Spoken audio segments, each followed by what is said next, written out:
All right, so we just played Pax Transhumanity. This is what number of games for you? This is my fourth game of it. And I think this is my fifth game, but the first few were like one was at Essen, and it was definitely like a couple rounds, so probably four for me as well, if we actually count it. And yeah, we have I don't know, we've had some more time with it. Do you have any further thoughts?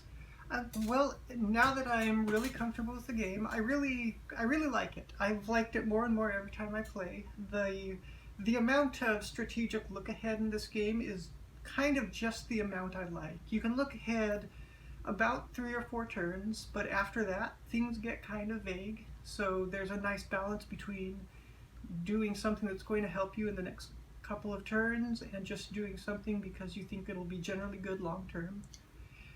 And that seems, yeah, that's pretty standard for the PAX series. I know that you haven't played quite as many PAX games as I have, and I mentioned in the previous video that this has a lot of similarities to Pax Preferiana, which is also a Matt Eklund co-design game, and I still feel that way. I still feel like it has some tactical elements, but you really do have to plan.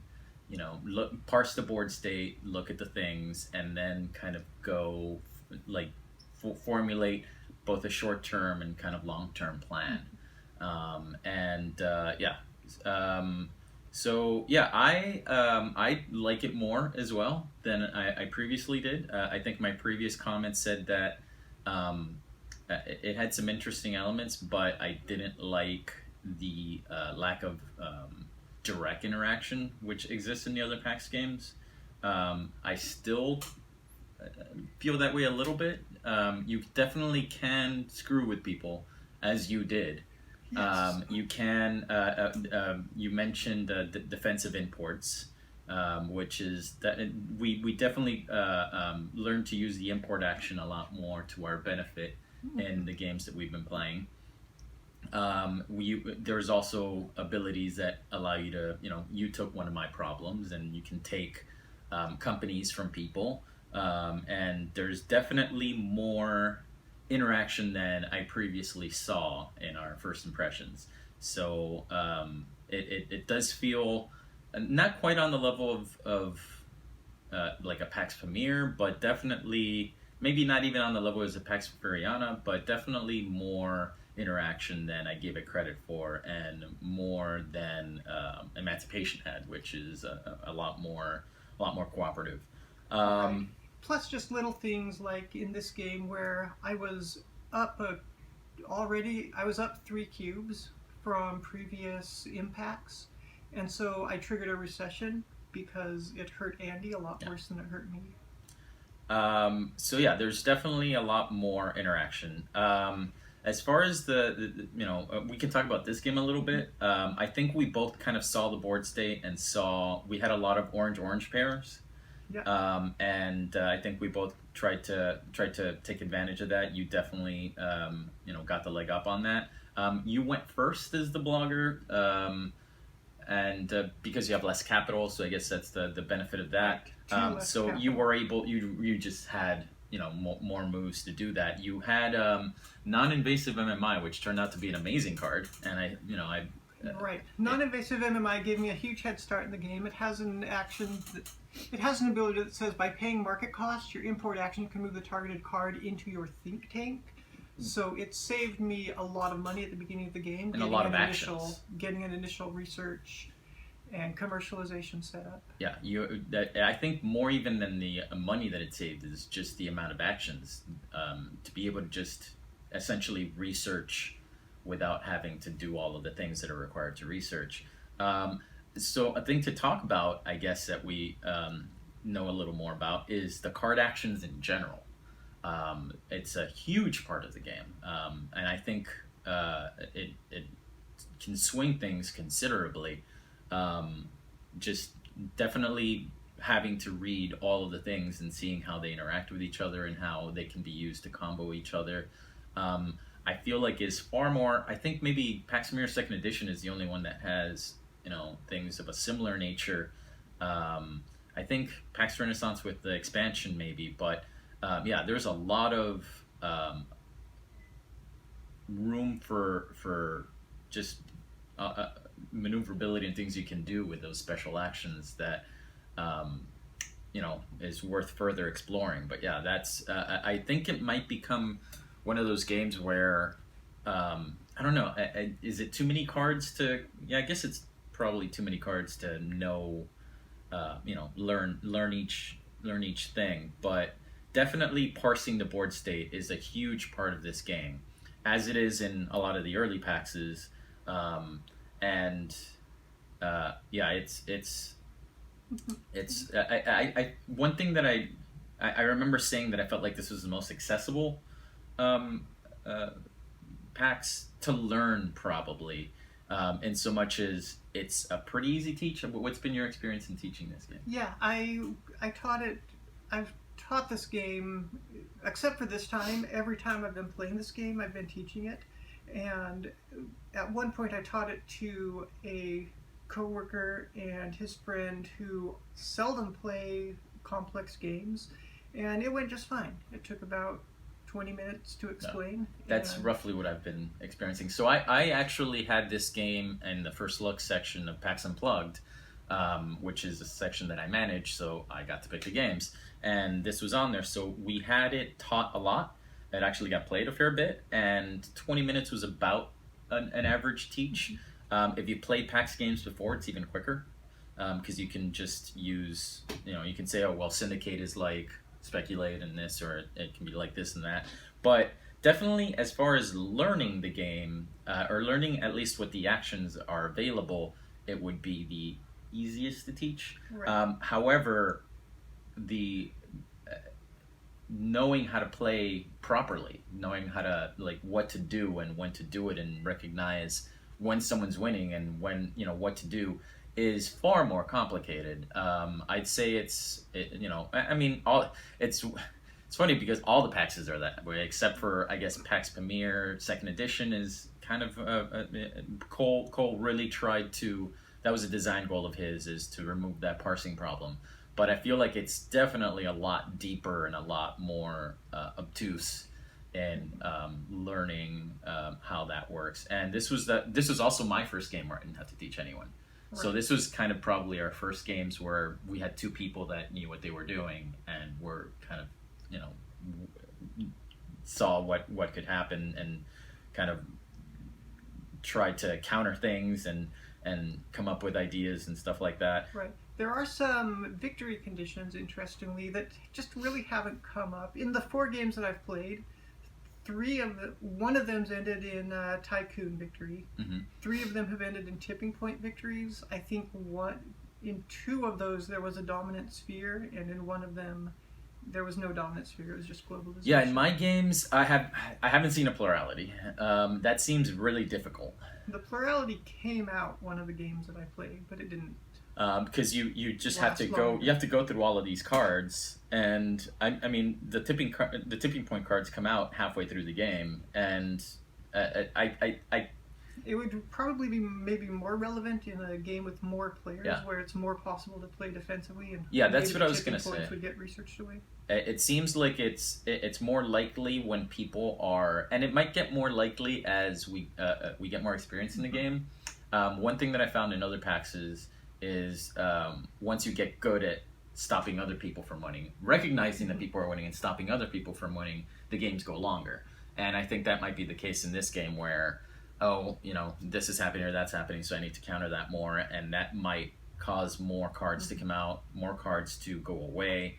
But still, the fact that the tipping points pretty much, I mean, they can get all, it's unlikely, but they can get all stacked like pretty much halfway through the game, just come out. It's not like topples in the other Paxes where they come out little by little. So that's right. And yeah. In this game, I intentionally pulled a lot out just to give you an idea of how the game can end. I was winning. I had most of the green problems, and green was currently the dominant sphere, so I needed the game to end as soon as it could. So I researched a card in an empty column and to pull out 6 new cards, hoping for a tipping point. And I got a couple of tipping points. So Yeah, Mission and accomplished. so my strategy, and then this is very similar to Pax Furiana in that you were winning in one sphere. Yes. And this is similar to again Porfiriana, or I think that's the closest situation where you have 4 victory conditions and you have to be in the right regime, which is very similar to Porfiriana, a little like the Premier First Edition. Where if you keep it in that sphere, then yeah, you're going to get a ton of points, and you did get a ton of points because it was in that sphere.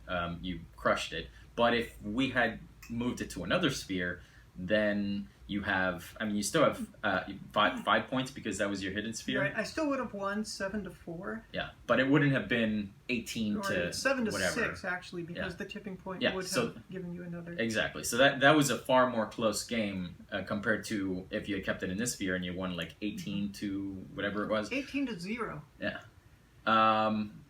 So, well, yes, because 0, this doesn't count towards my hidden sphere. So that's a drastic change. Like if you have it, if I was able to put it in a different tipping point, it would have been, a 1-point game. And or no, still a 3-point game actually, because the nuclear impact on the tipping point would have lost you the company. thing. Because it didn't have. Well, actually, I would have put. My plan was to try to put a black thing. And actually, do a future shot. Correcting myself, it would have been. Andy would have chosen to do a tipping point other than the orange tipping point in order to avoid that. Yeah. But in general, yeah, the fact that it can be a huge swing between one regime or one sphere and the other. So that's what I was doing. I was trying to keep the sphere in space where I had multiple companies, and I felt like, and because you were just so gung-ho on the developing world, as long as I could keep it out of the developing world, I had a chance. So yeah, that's it's I mean, that's the highest score I've seen. I mean, my scores that I've seen have been around 2-3 points, and you got 18 points. Yeah. And that just shows just how how swingy the game can be, but not in a bad way. I don't think. I don't feel like anything is particularly overpowered. Just you definitely have to kind of keep the game. It is like that kind of strategy is, it can be powerful, but it's kind of a shoot to moon situation where if you don't get it where you want it to go, then you leave yourself behind. I actually had a lot of problems for different. One thing that I was trying was to try to get a lot of points for different spheres, just so that regardless of what sphere ended up happening, I had some points. So 2 wildly different strategies. I think the issue with that is you definitely have to concentrate on, and this applies with all Paxes, you have to concentrate on one thing. Right, and perhaps my strategy wouldn't have worked as well if it weren't a 2-player game, but because it was a 2-player game, then if both of us are commercializing about equally hard, I can make half the cards in display be green, and so that's pretty solid. Speaking of, what do you feel about the 2-player game? This was my first 2-player game. Yeah, I liked it. It felt like there was plenty of interaction. Yeah, I wasn't sure coming in if I would like the 2-player game. I know Cole Worley said that this might be his favorite 2-player game, and I thought that the not being able to, because a lot of the syndication and working together to do certain things, being able to remove the barriers, seems like is better with more players, but it seemed okay. I definitely didn't feel like we were losing much from that. And I do feel like, in theory, in a 2-player game, a tycoon victory might be easier, but in this case, it turned out not to be. I did have a choice at one point. I felt like I've got 3 companies on the board, and it might have been just as easy to go for 2 more companies rather than the route I went. Yeah, I've seen one tycoon victory. It was actually in my first game with Drew Worley and a friend, and it was a thing that I was considering as well. Was seeing if I can just get 5 companies in space, or 5 companies in general. But yeah, it's one of those things where, not unlike the other Paxes, you really have to kind of just, they're going for that. I clearly can't catch them doing that. So I need to try to change the game somewhat. As far as the game itself, like thematically, it's really interesting. I mean, I love reading all the cards and seeing, you know, new things every time. Apparently, if you bring people back from the dead, you can solve mental health, or just weird, wonderful things on the cards, or that just add to the thematic element of it. If you're focusing on one thing or another thing, so yeah. At first, I thought that thematically the game wasn't as strong as, say, like a Porfiriana, which has a really good story behind it. But no, I mean, I don't know if the narrative arc is quite there, but the cards themselves are just so interesting, and thinking about, like, all of these kind of things, all of these potential realities that could happen are really fun to kind of look at. I haven't really, I mean, I have had, I played a game with Isaac Childress and another friend, and they were really frustrated by a lot of the elements of the game. I feel like that is going to be an issue with your first couple times playing this game, particularly if you haven't played other PAXs before. Did you find that was the case, where people felt like they couldn't do anything or couldn't figure out what they were going to do?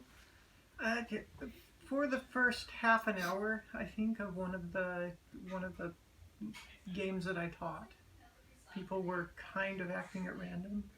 It really comes together very nicely once you understand it. It's a very cohesive whole, but once it clicks, I think it's pretty easy, but it can take some time to get to that moment where it's much like Porfiriana, where it starts off a little slow and you have to kind of work your way up, because you have to get those patents, you have to get their think tanks, you have to get all the things that you need in order to get things going. And if you don't know those are the things that you need to do, that it can be very frustrating, because it is a multi-step. It's kind of like in Porfiriana. You need to sell cards. You need to, like, grab cards, sell cards. You need to get your enterprises up. You need to do all the things. But I have actually added that to my teaching the last time I taught it, and just to explain at the beginning of the game that what you are looking for is a pair of cards where you can put one in your think tank and commercialize the other. And if that's not possible, then you're looking for a place where you can get a couple of patents to go with the one you got. Yeah, it's definitely a thing that should be incorporated into a teach in what you're trying to do, not just how the game plays, because it is an easy teach, but then go into a little bit of strategy of, like, you have to try to get. You have to learn things before you can do things, right? So, and just explaining that everything that actually leads to you winning the game comes from commercializing cards. Yeah. So that's really... And we were commercializing a lot more than I have seen in other games, because we knew what we were doing, right? Like, you definitely got cards that helped that happen faster for you. Right. And I did it at a more normal pace, but I was still commercializing. I mean, we had... 1, 2, 3, 4, 5, 6, 7, 8, 9 cards in the display, and we removed 2, which is a larger display than I've seen. Right. And yeah, I think once people get experience, I saw some smaller displays. I saw there was a lot of frustration, particularly in that game with my friend Isaac and Jess, where they just felt like, oh, I can't do this, I can't do that. What can I do? I don't think I can do anything. And it's really just a question of planning things out, like knowing, like, okay, I need to do this and this and this and this, and then the options are available to me.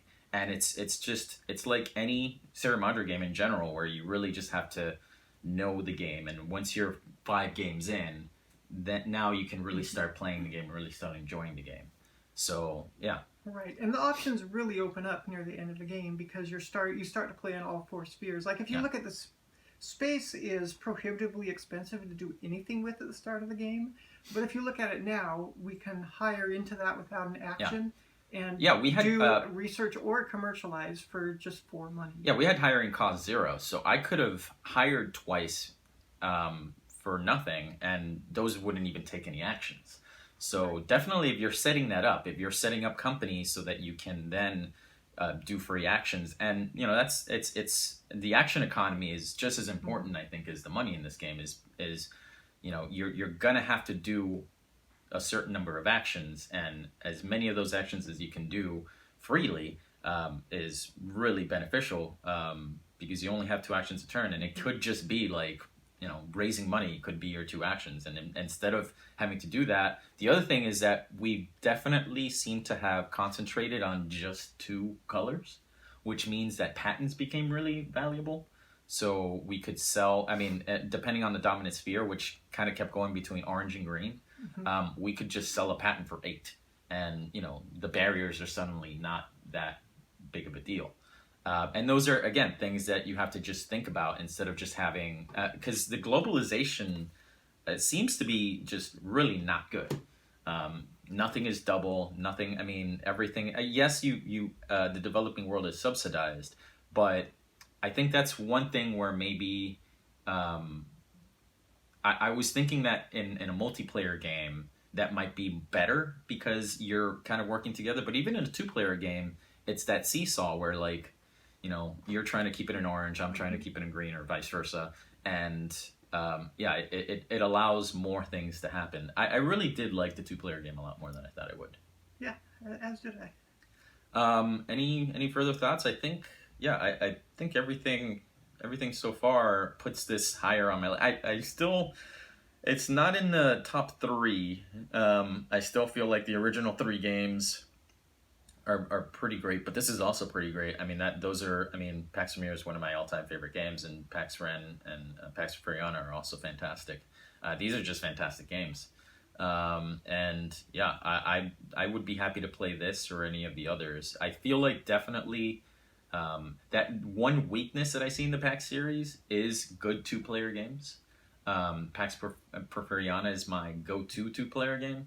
Some people like Renaissance, but I don't really. I'm not. I played in a tournament of that where it was 2-player only, and I didn't really enjoy that too much. But this, I could definitely see playing 2-player more often, which is good because PAX games are not that easy to get on the table otherwise. But yeah. I think that's that covers our plays thus far. I am interested in seeing a lot of the powers more. I am interested in seeing a lot more of the cards. I mean, we still have. That's the other great thing.